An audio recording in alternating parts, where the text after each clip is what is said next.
ലൈംഗിക പീഡനക്കേസിലെ പരാതിക്കാരിയെ സമൂഹ മാധ്യമങ്ങളിലൂടെ അധിക്ഷേപിച്ച് അവരുടെ ചിത്രങ്ങൾ വിവരങ്ങളും പുറത്തുവിട്ട് അവരെ തിരിച്ചറിയാൻ കഴിയും വിധം കാര്യങ്ങൾ മനസ്സിലാക്കിച്ചു, സമൂഹത്തിന് മുന്നിൽ അവഹേളിച്ചു എന്ന കേസിലാണ് രാഹുൽ ഈശ്വർ റിമാൻഡിലായിരിക്കുന്നത്.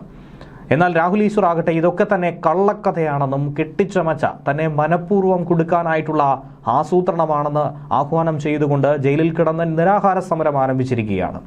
ഇന്നലെ രാത്രി മുതൽ ഒരു തരി ഭക്ഷണം പോലും കഴിക്കില്ല എന്ന പിടിവാശിയോടുകൂടി രാഹുൽ പൂജപ്പുര ജയിൽ അധികൃതരെ വെട്ടിലാക്കുകയാണ്. ഇന്നലെ രാത്രി മുതൽ ഭക്ഷണം ഒഴിവാക്കി വെള്ളം മാത്രം മതിയെന്ന് രാഹുൽ പോലീസിനോട് വ്യക്തമാക്കിയിട്ടുണ്ട്.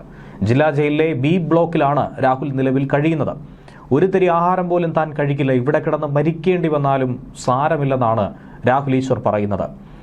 രാഹുൽ മാങ്കൂട്ടത്തിൻ്റെ നിരപരാധിത്വം തെളിയിക്കാനും അതുപോലെ തന്നെ മെൻസ് അസോസിയേഷൻ എന്ന തൻ്റെ സ്വപ്നം അത് യാഥാർത്ഥ്യമാക്കാൻ വേണ്ടിയും കൂടിയാണ് ഈ ഒരു സമരമെന്നും രാഹുൽ പങ്കുവെക്കുന്നുണ്ട്. അഡീഷണൽ ചീഫ് ജുഡീഷ്യൽ മജിസ്ട്രേറ്റ് കോടതിയായിരുന്നു രാഹുലിനെ കഴിഞ്ഞ ദിവസം 14 ദിവസത്തേക്ക് റിമാൻഡ് ചെയ്തത്. രാഹുൽ സമർപ്പിച്ച ജാമ്യാപേക്ഷ തള്ളിക്കളഞ്ഞു. അതിന് പിന്നാലെയാണ് നടപടി സ്വീകരിച്ചത്. കാരണം രാഹുൽ ചെയ്ത ഈ ഒരു പ്രവൃത്തി അത് മറ്റുള്ളവർക്കും പ്രചോദനമാകും. ജാമ്യം നൽകി കഴിഞ്ഞാൽ ഒരിക്കലും ചെയ്യാൻ പാടില്ലാത്ത, ആരും അനുകരിക്കാൻ പാടില്ലാത്തൊരു പ്രവൃത്തിയാണ് രാഹുൽ ഈശ്വറിൻ്റെ ഭാഗത്തു നിന്നും ഉണ്ടായിട്ടുള്ളത്. അതുകൂടാതെ യുവതിയുടെ ഐഡന്റിറ്റി വെളിപ്പെടുത്തി എന്നുള്ളത് മാത്രമല്ല, വേട്ടക്കാരനെ അനുകൂലിക്കുന്ന തരത്തിലും ന്യായീകരിക്കുന്ന തരത്തിലുമുള്ള വീഡിയോകളും അതുപോലെ തന്നെ പോസ്റ്റുകളും സമൂഹ മാധ്യമങ്ങളിലൂടെ പങ്കുവെച്ച് സമൂഹത്തിന് തെറ്റായ സന്ദേശം നൽകുന്നുവെന്ന് കൂടി കോടതിയുടെ വിധിയിലൂടെ നമുക്ക് വായിച്ചെടുക്കാൻ കഴിയും. യുവതിയുടെ ചിത്രവും മറ്റ് വിവരങ്ങളും സമൂഹ മാധ്യമത്തിൽ രാഹുൽ പങ്കുവെച്ചെന്ന കാര്യത്തിൽ ഉറച്ചു നിൽക്കുകയായിരുന്നു പ്രോസിക്യൂഷൻ. അതിന് തെളിവായി രാഹുലിന്റെ ലാപ്ടോപ്പിൽ ബന്ധപ്പെട്ട ചിത്രങ്ങളും വീഡിയോകളും ഒക്കെ കണ്ടെത്തിയിട്ടുണ്ട്. അതും കോടതിയിൽ വ്യക്തമായി തന്നെ ബോധിപ്പിച്ചു. ജാമ്യം കൊടുത്താൽ അന്വേഷണത്തെ അത് തടസ്സപ്പെടുത്തുമെന്നും ഡിജിറ്റൽ തെളിവുകൾ നശിപ്പിക്കുമെന്ന പ്രോസിക്യൂഷൻ വാദവും അംഗീകരിച്ചായിരുന്നു additional chief judicial magistrate Elsa Catherine George ഉത്തരവിട്ടത്. വീഡിയോകൾ പരിശോധിച്ച ശേഷമായിരുന്നു ഈ ഉത്തരവ്. പരാതിക്കാരിക്കെതിരെ ലൈംഗിക ചുവയുള്ള പരാമർശങ്ങൾ നിരന്തരമായി സമൂഹ മാധ്യമങ്ങളിലൂടെ രാഹുൽ ഈശ്വർ നടത്തി. ഇതാദ്യമായിട്ടല്ല, ഇതിനു മുൻപേയും പല രീതിയിലുള്ള പരാമർശങ്ങൾ രാഹുൽ ഈശ്വറിന്റെ ഭാഗത്തു നിന്നുമുണ്ടായി. ഏറെ മാസങ്ങൾ നീണ്ട വേട്ട പരാതിക്കാരിയെ ഭയചകിതയാക്കിയെന്നും പ്രോസിക്യൂഷൻ ചൂണ്ടിക്കാട്ടിയിട്ടുണ്ട്. പരാതി കൊടുക്കുന്നതിൽ നിന്നും ഇനിയുള്ള അതിജീവിതമാർക്ക് സമൂഹത്തിന് മുന്നിലേക്ക് കടന്നു വരുന്നതിനും ഒരു വെല്ലുവിളിയായി രാഹുൽ ഈശ്വർ മാറുമെന്നും ഇക്കൂട്ടത്തിൽ പറഞ്ഞു വെച്ചു.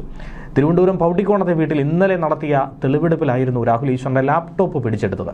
ലാപ്ടോപ്പ് തന്നെയാണ് രാഹുൽ ഈശ്വറിന് വിനയായി മാറിയത്.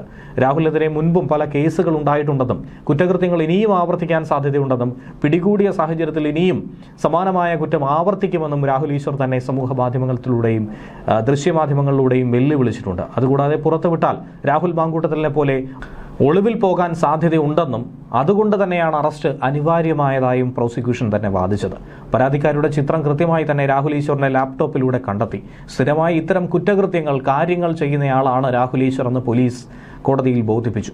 ജാമ്യം കൊടുത്താൽ ഇത് കേസ് അന്വേഷണത്തെ സാരമായി തന്നെ ബാധിക്കുമെന്ന കാര്യത്തിൽ പ്രോസിക്യൂഷൻ ഉറച്ച നിലപാട് സ്വീകരിച്ചു. എന്നാൽ ജാമ്യം ലഭിക്കുന്ന കുറ്റത്തിന് അറസ്റ്റ് ചെയ്ത ശേഷം ജാമ്യമില്ലാ വകുപ്പ് കൂട്ടിച്ചേർത്തെന്നാണ് പ്രതിഭാഗം വാദിച്ചത്. നോട്ടീസ് പോലും കൊടുക്കാതെ അറസ്റ്റ് ചെയ്ത നിയമ നടപടിയെ നിയമവിരുദ്ധമായി തന്നെയാണ് രാഹുൽ ഈശ്വറിന്റെ അഭിഭാഷകൻ ചൂണ്ടിക്കാട്ടിയത്. അതുകൂടാതെ യുവതിയുടെ ചിത്രം ഒരിടത്ത് പോലും പങ്കുവച്ചിട്ടില്ല എന്ന് രാഹുൽ ഈശ്വർ പറഞ്ഞു. Rahul Easwar, KPCC general secretary Sandeep Varier എന്നിവരടക്കം 5 പേർക്കെതിരെയാണ് നിലവിൽ കേസെടുത്തിരിക്കുന്നത്. 5ാം പ്രതിയാണ് കേസിൽ രാഹുൽ. 4ാം പ്രതി സന്ദീപ് വാര്യർ ആകട്ടെ മുൻകൂർ ജാമ്യാപേക്ഷ നൽകിയിട്ടുമുണ്ട്. പച്ചക്കള്ളം പറഞ്ഞുകൊണ്ടാണ് തന്നെ പോലീസ് കുടുക്കിയതെന്നാണ് സൈബർ ആക്രമണ കേസിൽ റിമാൻഡിലായ രാഹുൽ ഈശ്വർ പിടികൂടിക്കൊണ്ടു പോകുന്ന സമയത്തും വാദിക്കുന്നത്.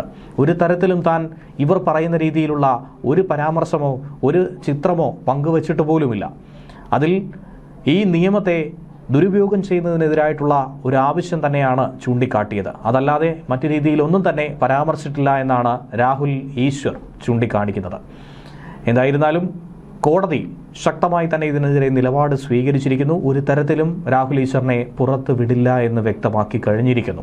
ആ സാഹചര്യത്തിലാണ് മഹാത്മാഗാന്ധിയുടെ പാതയിൽ ജയിലിൽ നിരാഹാര സത്യാഗ്രഹം ഇരിക്കുമെന്ന് രാഹുൽ ഈശ്വർ പറഞ്ഞത്. ഇത് തനിക്ക് വേണ്ടിയല്ല, ഇതൊരിക്കലും തനിക്ക് വേണ്ടി മാത്രമായിട്ടുള്ള സ്വാർത്ഥ താല്പര്യവുമല്ല, ഇത് സകലമാന പുരുഷന്മാർക്ക് വേണ്ടിയുള്ള സ്വാതന്ത്ര്യ സമരമാണെന്ന് പറഞ്ഞുകൊണ്ടായിരുന്നു രാഹുൽ ഈശ്വർ ജയിലിലേക്ക് പോയത്. ജയിലിൽ മാറ്റുന്നതിന് മുൻപായി വൈദ്യപരിശോധന നടത്തി പുറത്തിറങ്ങിയപ്പോൾ ഇത് മാധ്യമങ്ങളോട് ഉറക്കെ വിളിച്ചു പറയുകയായിരുന്നു. ഒപ്പം തൻ്റെ ടീഷർട്ടിൽ പതിപ്പിച്ചിരിക്കുന്ന മെൻസ് കമ്മീഷൻ എന്ന രീതിയിലുള്ള ഒരു കാര്യവും മാധ്യമങ്ങളോട് കാട്ടുകയുണ്ടായിരുന്നു. വൈദ്യപരിശോധനയ്ക്ക് ആശുപത്രിയിൽ എത്തിച്ചപ്പോഴും തന്നെ കള്ളം പറഞ്ഞു കുടുക്കിയെന്നാണ് രാഹുൽ ഈശ്വറിന്റെ വാദം. പോലീസിന് വേണ്ടി ഹാജരായ അഭിഭാഷകൻ ഞാൻ പെൺകുട്ടിയെ ലൈംഗികമായി അധിക്ഷേപിച്ചെന്ന് പറയുന്നു. അങ്ങനെയൊക്കെയുള്ള വാക്കുകൾ ഞാൻ പറഞ്ഞിട്ട് പോലുമില്ല. എങ്ങനെയാണ് ഇങ്ങനെ കള്ളം പറഞ്ഞ് തന്നെ കൊടുക്കുന്നത്? ഒരു സർക്കാർ ഔദ്യോഗികമായി കള്ളം പറയുന്നതിൽ എന്തർത്ഥമുണ്ടെന്നും രാഹുൽ ചോദിച്ചു. കോടതിയെ തെറ്റിദ്ധരിപ്പിക്കുകയാണ് ചെയ്തിരിക്കുന്നത്. എനിക്ക് നോട്ടീസ് നൽകിയെന്നാണ് പറഞ്ഞത്. അതൊക്കെ പച്ച കള്ളമാണ്. തനിക്ക് ഒരു നോട്ടീസും നൽകിയിട്ടില്ല. എന്നാൽ നോട്ടീസ് കൈപ്പറ്റാൻ വിസമ്മതിച്ചു എന്ന് പറഞ്ഞിരിക്കുന്നു. അങ്ങനെ ഒരു സംഭവമേ ഉണ്ടായിട്ടില്ല. ഇങ്ങനെ കള്ളം പറഞ്ഞ് എന്തിനാണ് ജയിക്കുന്നത്? എന്തർത്ഥമാണ്, എന്ത് ന്യായമാണുള്ളതെന്നും രാഹുൽ ഈശ്വർ ചോദിക്കുന്നു. വേണമെങ്കിൽ ഇനിയും രാഹുൽ മാങ്കൂട്ടത്തിന് വേണ്ടി ഇങ്ങനെയുള്ള വീഡിയോകൾ ചെയ്യും. എന്നാൽ ചെയ്യില്ലെന്ന് പറഞ്ഞാൽ ഒരുപക്ഷെ അനുകൂലമായ സമീപനമുണ്ടാകും. പക്ഷേ അത് ചെയ്യില്ല. അനീതിയും അസത്യവും നടക്കുന്നു. ആ പെൺകുട്ടിയുടെ പേര് ഞാൻ എവിടെയും പറഞ്ഞിട്ടില്ല, ചിത്രങ്ങൾ ഉപയോഗിച്ചിട്ടുമില്ല. ഞാൻ ഉപയോഗിച്ചതൊക്കെ AI ചിത്രങ്ങളായിരുന്നു. ആരുടെയും ഐഡന്റിറ്റി വെളിപ്പെടുത്തിയിട്ടുമില്ല. രാഹുൽ ഈശ്വറിനെ 14 ദിവസത്തേക്ക് റിമാൻഡ് ചെയ്ത് പൂജപ്പുര ജില്ലാ ജയിലിലേക്കാണ് കൊണ്ടുപോയത്. അതിജീവിതം നൽകിയ പരാതിയുടെ അടിസ്ഥാനത്തിലായിരുന്നു രാഹുൽ ഈശ്വറിനെ കഴിഞ്ഞ ദിവസം അറസ്റ്റ് ചെയ്തത്. തിരുവനന്തപുരം സൈബർ പോലീസ് സ്റ്റേഷനിൽ രജിസ്റ്റർ ചെയ്ത കേസിൽ KPCC general secretary Sandeep Varier, Mahila Congress Pathanamthitta ജില്ലാ general secretary Ranjitha Pulickan, advocate Deepa Joseph എന്നിവരെയും പ്രതി ചേർത്തിട്ടുണ്ട്.